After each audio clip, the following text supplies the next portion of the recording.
privileged halls of Jefferson Academy held to dangerous assumptions. That a black child must be lying about his pedigree, and that a school so well guarded by wealth and reputation was beyond the reach of real danger. Malik Carter, at 10 years old, had learned to live with the first and never thought much about the second. He stood before the mirror in his small bedroom, smoothing the collar of his crisp white shirt. The navy tie felt like it was tightening with every breath, the knot pressing against his throat as if the uniform itself were reminding him he didn't quite belong. He pulled his shoulders back, practicing the faint, self-assured smile he wore for his parents, the one that said "I'm fine," the one he swapped out for a quieter, guarded look the moment he stepped through Jefferson's heavy oak doors. Downstairs, the smell of toast and eggs filled the kitchen. Jonathan Carter sat at the table in a pressed button-down, coffee mug in one hand, tablet in the other. Even at home, his posture was precise, his gaze alert, scanning lines of text with a focus that never seemed to dull. Malik slid into his seat, and his father passed him a plate without looking up. "Got everything ready for today?" Jonathan asked, finally glancing over the rim of his mug. "Yeah," Malik said between bites. "Ms. Anderson's making us talk about our parents' jobs. I'm gonna tell them you work at the Pentagon." Jonathan's brow lifted slightly, as if weighing the sentence for its edges. "Just remember what I always tell you." "I know." Malik smiled faintly. "Some things are safer if you don't say too much. Smart boy." Jonathan ruffled his son's hair, then returned to his tablet. The drive to school wound past manicured lawns and gates taller than Malik's house. At the drop-off loop, sleek black sedans and luxury SUVs queued in a quiet display of status. Jonathan's modest sedan felt almost out of place, though he never seemed to notice or care. Inside Ms. Anderson's classroom, sunlight slanted across polished floors. She stood at the front in a cream blouse and navy skirt, her honey blonde hair coiled into its usual perfect bun. "Good morning, class," she said warmly, though her eyes skipped over Malik like he was background furniture. "Today's assignment: tell us what your parents do for a living." One by one, students rattled off their credentials: real estate moguls, political aides, CO or PO or ADE lawyers, until she reached Carter. Malik rose, heart steady for once. "My dad works at the Pentagon," he said clearly. The silence was brief but sharp, followed by a snicker from the front row. It spread like ripples in a pond until the room trembled with muffled laughter. Ms. Anderson's smile curved, not kindly. "The Pentagon," she repeated, voice pitched with amusement. "Really, Malik?" "Yes, ma'am. He's been there 8 years. "Oh my." She gave the class a knowing glance, the kind that made the joke unspoken, but understood. "Perhaps next time, we can stick to the truth rather than trying to impress everyone." Heat flamed in Malik's cheeks. He sank back into his seat, the sound of whispering wrapping around him like static. On the drive home, the words tumbled out: her smirk, the laughter, how she didn't even try to believe him. Jonathan's hands tightened almost imperceptibly on the wheel, but before he could answer, his phone buzzed. He glanced at the caller ID, and something in his face shifted, composure sharpening into a different kind of readiness. "Go inside and start your homework," he said evenly after answering. "We'll talk later." The tone was calm, but Malik felt the change in the air. Whatever was on that call wasn't about work in the way other dads meant it. It was something heavier, something that made even the truth dangerous. That night, Malik's dreams came in fragments, Ms. Anderson's smirk morphing into the whispers of his classmates, the sound of chairs scraping as they leaned away from him, and somewhere in the distance, the low hum of an idling engine. He woke to darkness and the faint glow of a street lamp outside his window. At first, it was ordinary shadows stretching over the lawn, the stillness of their quiet neighborhood. But then, movement. A black SUV sat across the street, engine running. A man stepped out, not rushing, not lingering, just watching. He spoke into his wrist like people in movies did when they were tracking someone, then turned to scan the houses. His eyes lingered on theirs. Malik ducked back from the window, heart pounding. He padded down the hall to his father's room. Jonathan was still awake, reading something on his tablet. He glanced up as Malik appeared in the doorway. "There's a car outside," Malik whispered. "Someone's watching the house." Jonathan didn't startle. He moved to the window, looked once, and nodded as though he'd expected it. "Don't worry about it," he said, placing a reassuring hand on Malik's shoulder. "Go back to bed." "Who are they?" "Some things," Jonathan said with that same measured tone. are safer if you don't know. The next day at school, the atmosphere had changed in a way Malik couldn't quite name. Teachers passed him in the hall with fleeting glances. Ethan met him at their lockers. Brow furrowed. See that woman? Ethan nodded toward the front gate. A trench-coated figure stood there, posture sharp, eyes moving across the building like she was taking mental inventory. I saw her yesterday. Malik murmured. She was across the street from school, taking pictures. Ethan frowned. That's weird. Weird turned into unsettling when, during math class, Malik's school-issued tablet flickered and filled with a string of random characters. The message vanished before he could blink when Jonathan picked him up. Malik told him about the strange message. His father's reaction was immediate, pulling the car to the curb and holding out his hand. Let me see it. At home, Jonathan ran the tablet through some sort of diagnostic program on his own laptop. He didn't explain the results, only handed it back and said, if anything unusual happens at school, anything, you call me. Understand? The following morning, Ms. Anderson found a new way to twist the knife. In the middle of a lesson on Washington landmarks, she paused on the Pentagon. Malik, she said, her smile faintly mocking, since your father supposedly works there, perhaps you can tell us something we don't know from the textbook. Malik straightened, recalling the research he'd done late into the night. It has twice as many bathrooms as necessary, he said, voice steady. It was built in the 1940s when Virginia was segregated. After segregation ended, they kept them all. And there's a hot dog stand in the courtyard the Soviets once thought was the entrance to a secret bunker. The class laughed, not at him this time, but with genuine amusement. For the first time, he saw Ms. Anderson's smile falter, but her voice came cool and clipped. That's enough, Malik. Back to the lesson. It was a small win, but it didn't erase the challenge she laid down that afternoon. Her voice syrupy, but her eyes sharp. If your father really works at the Pentagon, why not bring him in for Parents' Day? That would settle everything, wouldn't it? Malik swallowed the sting and nodded. Fine. He will. She blinked, just for a second, and that second was enough to tell him she hadn't expected him to call her bluff. That night, Jonathan listened to every word of Malik's account. The more his son spoke, the quieter his father became until he closed his laptop with a deliberate click. What day is this Parents' Day? Next Friday. I'll be there, Jonathan said without hesitation. And for the first time all week, Malik went to bed smiling, unaware that, to streets over, the black SUV had returned. This time, it wasn't alone. Parents' Day at Jefferson Academy didn't feel like a school event, it felt like a political summit. Wrapped in a fashion show, luxury cars lined the street outside the gates, their drivers waiting with quiet patience as mothers in designer heels and fathers in custom suits stepped out, greeting one another like diplomats arriving at an embassy. Inside, the halls buzzed with voices layered in polite rivalry, whose parent had the more important job, whose last name carried the most weight. Malik stood just inside the front doors, scanning for his father. Doubt, the kind Ms. Anderson had been feeding him all week, kept creeping in.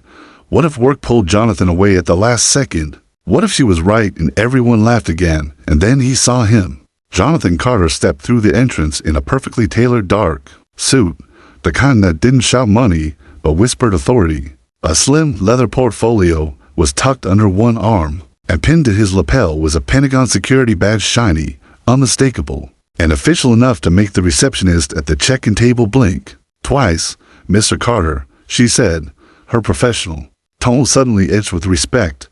Welcome to Jefferson Academy. Jonathan's handshake was firm, his voice calm.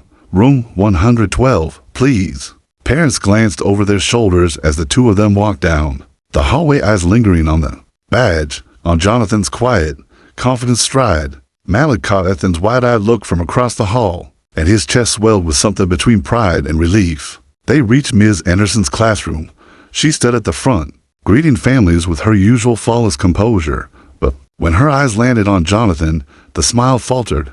For a heartbeat, her face registered something she couldn't hide: disbelief, maybe even regret, before she smoothed it back into place. This is my dad, Malik said, voice carrying just enough for nearby parents to hear. Jonathan Carter. He works at the Pentagon. Jonathan extended his hand. Ms. Anderson, I've heard a lot about you. She took it automatically. Mr. Carter, welcome. We were just getting started. Before she could move the conversation, Along, Principal Hayes slipped into the room, his expression bright with opportunity. "Since Mr. Carter is here," he announced, "perhaps he'd be willing to share a few words about his work." Jonathan's eyes flicked to Malik for a moment, just long enough for his son to see the unspoken. "I've got this." He stepped to the front of the room, facing the rows of expectant parents and students. "I can't discuss specifics," he began, his voice carrying effortlessly. "But I can tell you this, in my field, one of the greatest dangers we face isn't the enemy we can see. It's the assumptions we make, the things we decide not to believe, because they don't fit the picture we've already painted." The words hung in the air.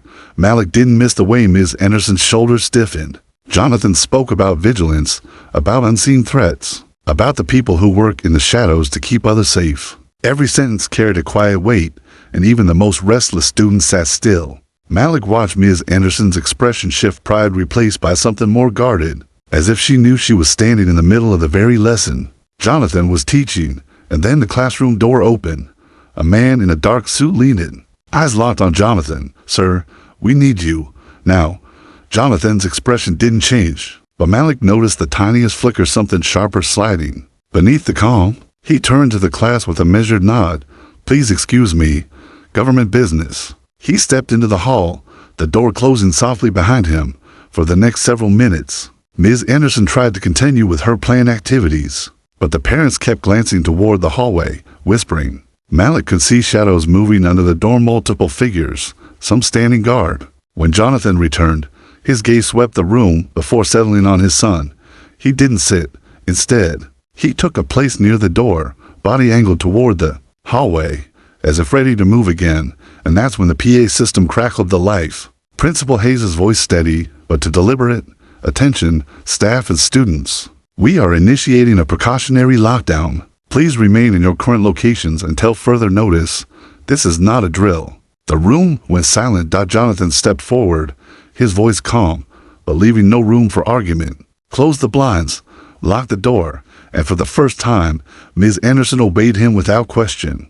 The blinds snapped shut, cutting the warm morning light into slivers, and the hum of parents' day chatter collapsed into a brittle silence. Parents shifted in their seats, glancing between Jonathan and Ms. Anderson, their faces tight with the kind of worry they tried to hide from their children.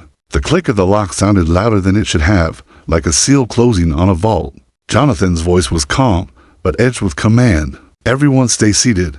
Keep your phones silent. No sudden movements toward the door or windows."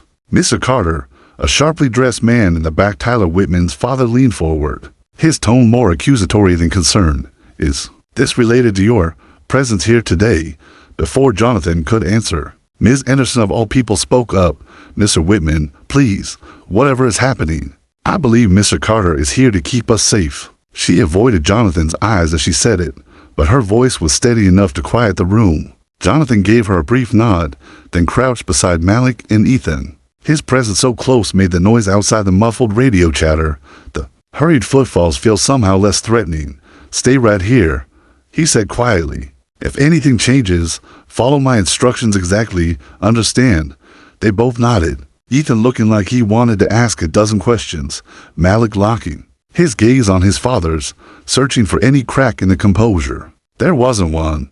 From the hallway came a low, urgent voice.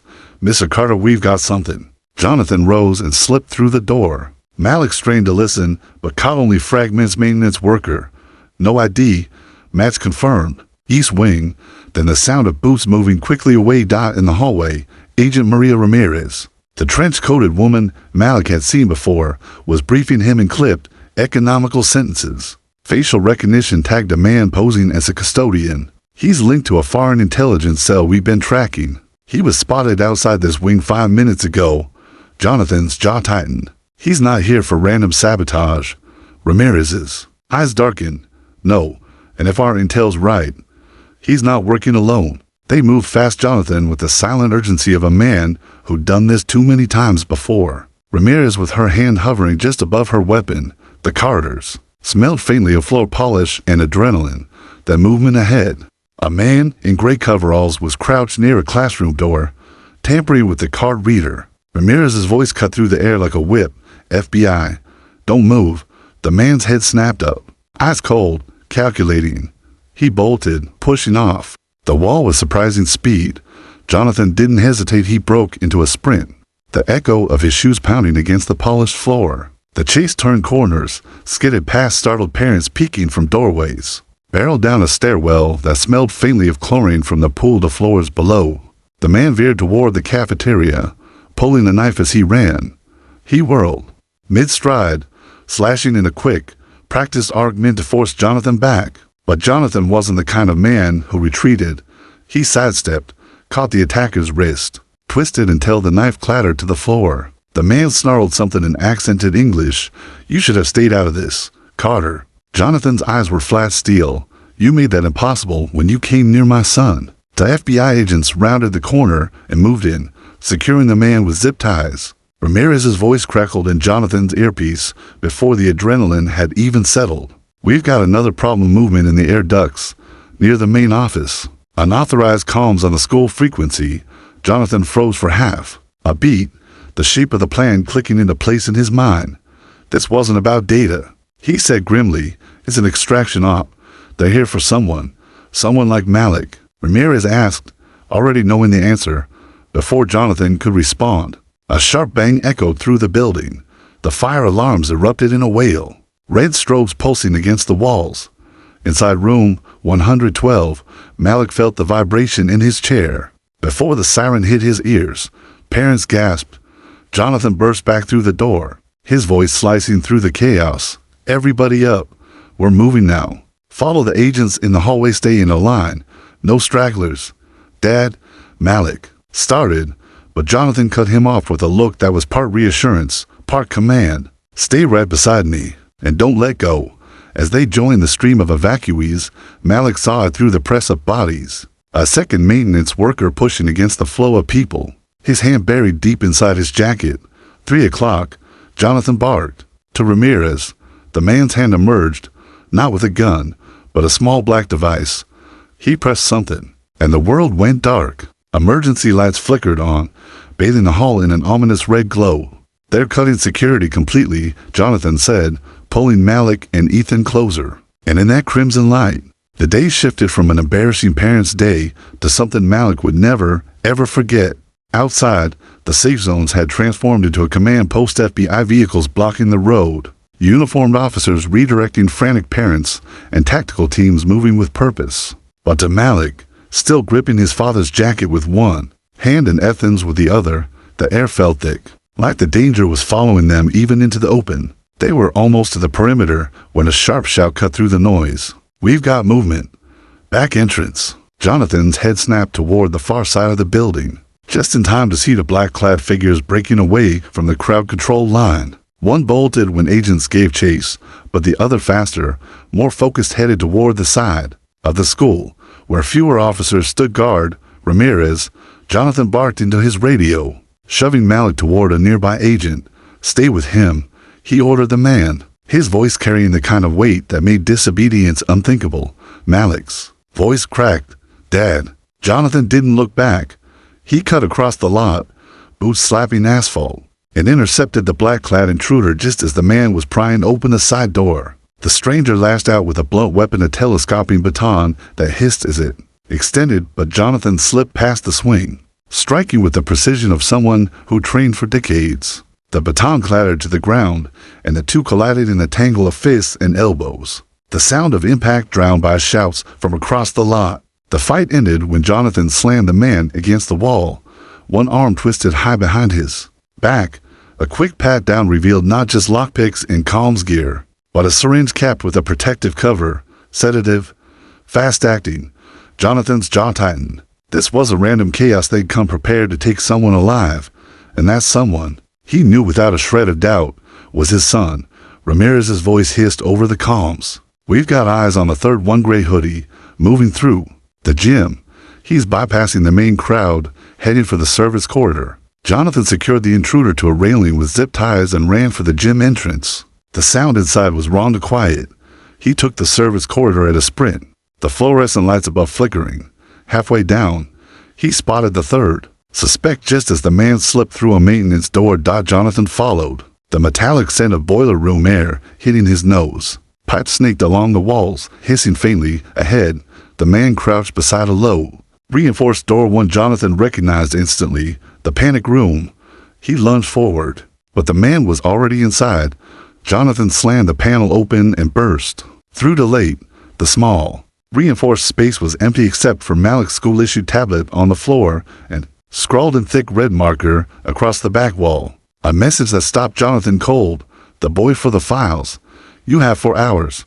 Behind him, Ramirez appeared, breathless. They got him.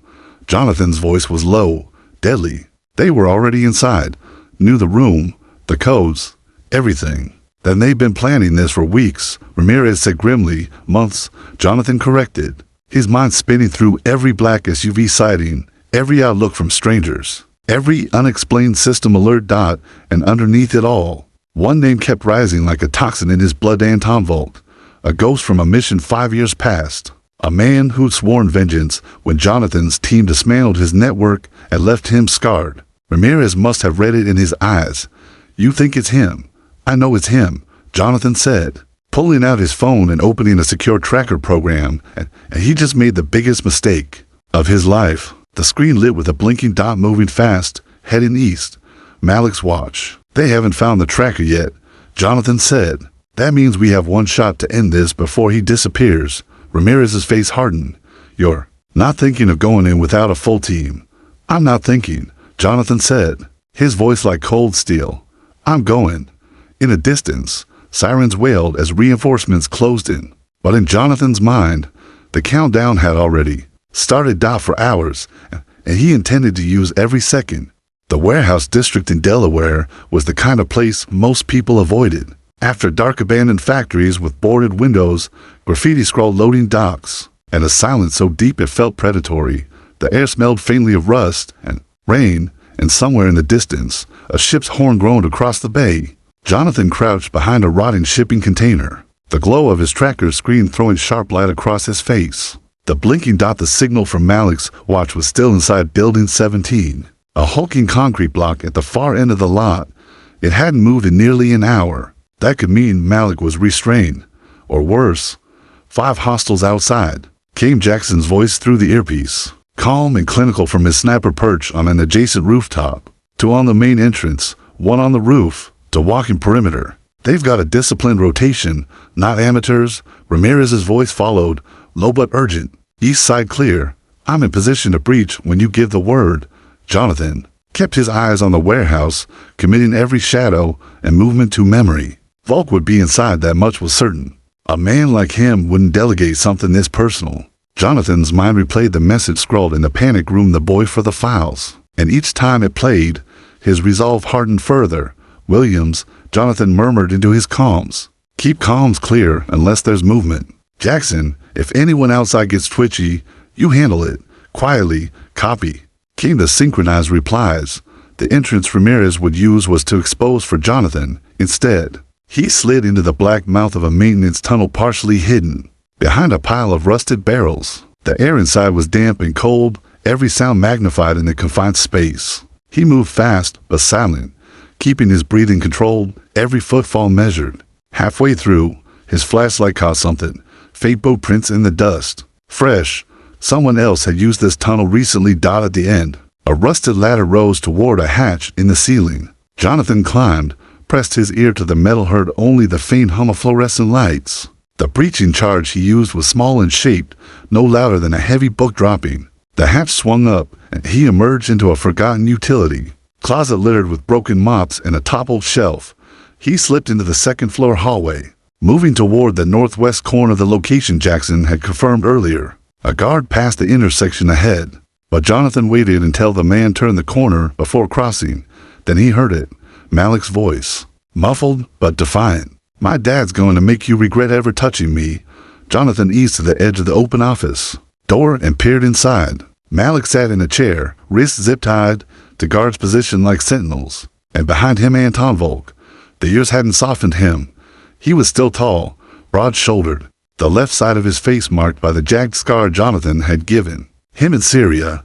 His cold blue eyes burned with satisfaction as they met Malik's. Your father should be here soon, Volk said in his accented English. And when he arrives, he will give me what I want. Jonathan's mind calculated in seconds. The guards, plus Volk the close to Malik for a clean shot. He needed a distraction. Jackson, Jonathan whispered, make it loud east side. Now, the explosion was small, but dramatic. An abandoned van in the east lot erupting into fire and smoke. Shouts echoed through the warehouse, guards scrambling toward the commotion. One of Malik's keepers moved to the window. The other turned toward the door just as Jonathan slipped inside. The first went down with a suppressed shot to the chest. The second barely raised his weapon before Jonathan dropped him. Volk reacted fast, yanking Malik from the chair and pressing a knife to his throat. One more step, Carter, and the boy bleeds. Jonathan's aim didn't waver. Let him go, Anton. This is between you and me. You took everything from me, Volk hissed. My network, my future. I will take everything from you. Slowly, Jonathan's eyes flicked to Malik, a silent signal they'd practiced long. A go in backyard self-defense drills. Malik moved in a blur, driving his elbow into Volk's stomach and twisting free. Jonathan fired, the shot ripping into Volk's shoulder and sending the knife skittering across the floor. Before Volk could recover, Ramirez stormed in from the rear entrance, weapon level, FBI. Don't move. Volk froze, breathing hard, eyes locked on Jonathan. This isn't over. He growled. It is for you, Jonathan said coldly. Malik rushed to him, arms locking around his waist. I knew you'd come. Jonathan held him tight, his voice low. Always. Outside. The night air was damp and sharp, the flashing lights of FBI vehicles cutting across the cracked asphalt. Volk was shoved into a transport van, still staring at Jonathan like he could burn a hole through him. Ramirez came up beside him. You know he meant it. There will be others. Jonathan watched the van pull away. Then I'll be ready. He walked Malik to the waiting SUV, keeping a hand on his son's shoulder. For now, the boy was safe, but as the dark streets of Delaware rolled past the window, Jonathan knew one thing. The war with Volk might be over, but the battle to protect Malik had just begun.